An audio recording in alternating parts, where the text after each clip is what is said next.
Robyn and I are about to go to Sedona. We're gonna do one-on-ones there. So are you excited about this? No, not at all. I'd rather have a root canal. Really? Hi friends, welcome back to the channel. I'm Jenny, and today we're diving deep into the emotional wreckage that is unraveling within the Brown family. In this explosive episode of Sister Wives, Kody Brown's raw confession about his love for Robyn shakes the foundation of what's left of the plural family. What follows is a tense, heartbreaking, and sometimes downright uncomfortable series of revelations, all caught on camera during the tell-all special in Sedona. Grab your tea, because this one's full of tension, regrets, and shocking truths the Browns can no longer hide. Segment 1, Sedona Tell-All begins. The special kicks off with the family headed to Sedona for their one-on-one interviews. But not everyone's thrilled. When asked if she's excited, Janelle bluntly replies she'd rather have a root canal. That sets the tone. Nobody's pretending anymore. These aren't just sit-downs.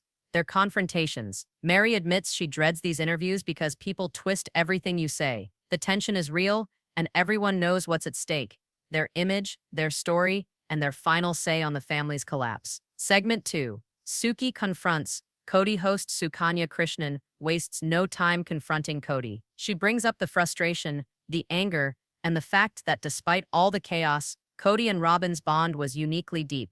And Kody? He doesn't deny it. In fact, he doubles down. He says their connection had a divine quality. But then comes the outburst. He vents that he's been shamed for loving Robyn. His voice rises, his hands gesture wildly, and at one point he even says he feels like walking around flipping people off because of how tired he is of being blamed. This isn't calm reflection. It's anger, pain, and raw emotion. Kody feels persecuted for loving Robyn, but the way he delivers it, it's clear he's not just explaining, he's justifying. Segment 3. The other wives react. But how do the other wives feel about all this? Christine doesn't hold back. When Kody says he tried to lift everyone up to the level of communication he had with Robyn, Christine flatly calls it a lie. She says that from the moment Robyn came into the family, Kody changed, and not for the better. Meri echoes similar sentiments. She reveals that her entire life revolved around what Kody needed and wanted, and she now sees how damaging that was. There's a sadness in her voice, a sense of betrayal wrapped in years of silence. They both agree, Kody wasn't lifting anyone up.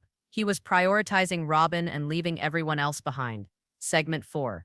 Accountability or excuse. Kody then claims that every wife had the opportunity to build the relationship they wanted, that if things failed, it wasn't just his fault. But Christine calls this out again, saying she never experienced any attempt from Kody to raise her up to anything. In fact, she felt ignored and cast aside. And Janelle, always calm and measured, finally admits she felt abandoned. She stayed because she believed marriage was about sticking it out, working through dark places. But now, with hindsight, she realizes Kody wasn't interested in fixing anything. Segment 5. The catfishing fallout and Meri's released. One of the most heartbreaking moments comes when they discuss Meri's release from the church. Kody admits she told leaders she was abandoned. And shockingly, he says, "Fine, I don't care." That cold detachment hits hard. He blames the infamous catfishing scandal, saying he was kicked out after that. But Meri remembers it differently. She speaks of trying, of waiting, of hoping Kody would care enough to stay. It becomes clear their stories don't match, and Sukanya doesn't let Kody off the hook. Segment 6. The collapse of trust and respect over time. Communication completely broke down. Kody talks about dysfunction and being kicked to the curb,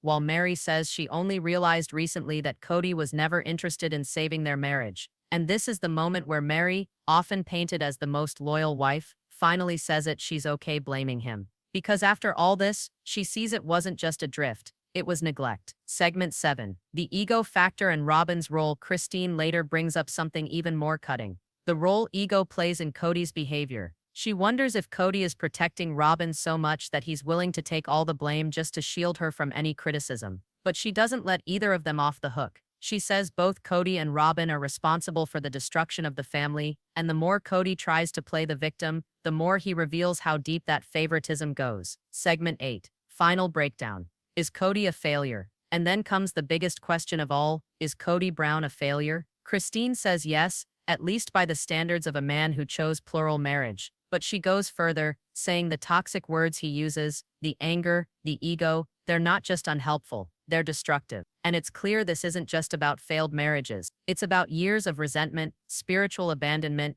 and a deep fracture in a family that once claimed unity. Conclusion. As this tell-all wraps up, What's painfully obvious is that there's no real closure, just more confirmation that the Brown family is broken beyond repair. Each wife now has their own truth. Kody has his, and Robyn, she remains the axis around which the remaining wreckage spins. So what do you think? Is Kody just misunderstood? Or has he finally exposed his true self? Was it love, or was it control? Let us know your thoughts in the comments below. If you enjoyed this breakdown, don't forget to like, subscribe, and hit the bell for more deep dives into Sister Wives drama. Until next time, stay real, stay respectful, and stay tuned.